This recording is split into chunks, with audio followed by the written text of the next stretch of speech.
મહિલા પર પોલીસની હાજરીમાં જ છરીના ઘા કરવામાં આવે તો પછી સવાલ તો ઊભો થાય જ, કાયદાનો ડર કોને રહ્યો?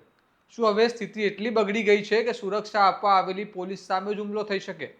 ભાવનગર જિલ્લાના વલભીપુરમાંથી આવી જ એક ચોંકાવનારી ઘટના સામે આવી છે, જ્યાં ફેમિલી કોર્ટના આદેશનું પાલન કરવા ગયેલા એક માતા પર જાહેરમાં જીવલેણ હુમલો કરવામાં આવ્યો.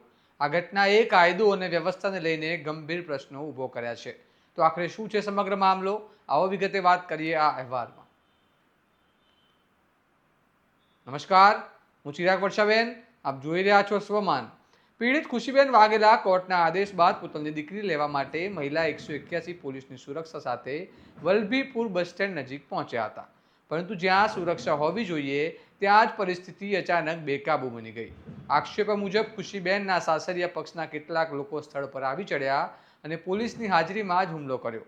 પીડિતનો આરોપ છે કે તેમના દિયરે છરી વડે હુમલો કર્યો, જ્યારે સાસુ, સસરા, જેઠ અને જેઠાણી પણ આ બનાવમાં સામેલ હતા.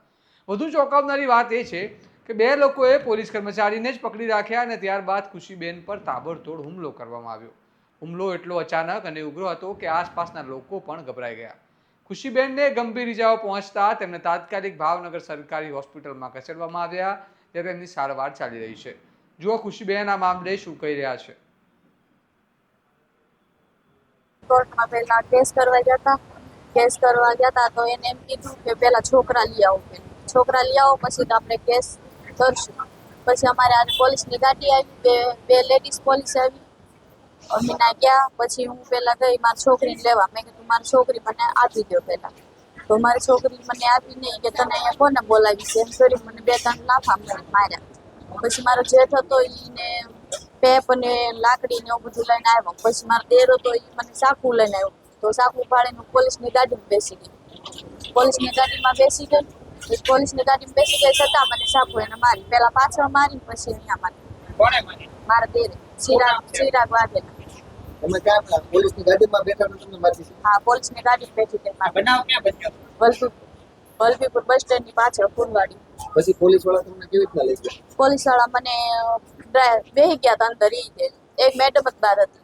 એ મેડમ ને મૂકીને મને લઈ ગયા હતા કે આને અહીંયા રાખશું તો વધારે મારી દેશે. એ છે મારનાર જે છે એ તમારા શું થાય? એ મારું દેર થાય. આ બનાવે ઘણા ગંભીર સવાલો ઊભા કર્યા છે. એક તરફ કોર્ટનો સ્પષ્ટ આદેશ અને બીજી તરફ પોલીસની હાજરી છતાં આવો હુમલો. શું સુરક્ષા વ્યવસ્થામાં ક્યાંક મોટી ચૂક રહી? શું હુમલાખોરો એટલા નિર્ભય બની ગયા છે કે તેમને કાયદાનો કોઈ ભય જ નથી? ઘટના બાદ વલભીપુર પોલીસ હરકતમાં આવી છે અને આરોપીઓની ઓળખ કરી તેમની ધરપકડ માટે કાર્યવાહી શરૂ કરવામાં આવી છે. પરંતુ સ્થાનિકોમાં આક્રોશ છે અને કડકમાં કડક કાર્યવાહી કરવાની માંગ ઉઠી રહી છે. અંતમાં સવાલ એ છે કે શું આવી ઘટનાઓ કાયદો વ્યવસ્થાની નબળાઈ દર્શાવે છે?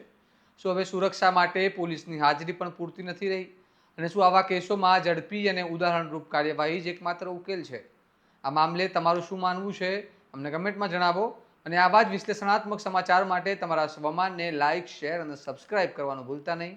નમસ્કાર.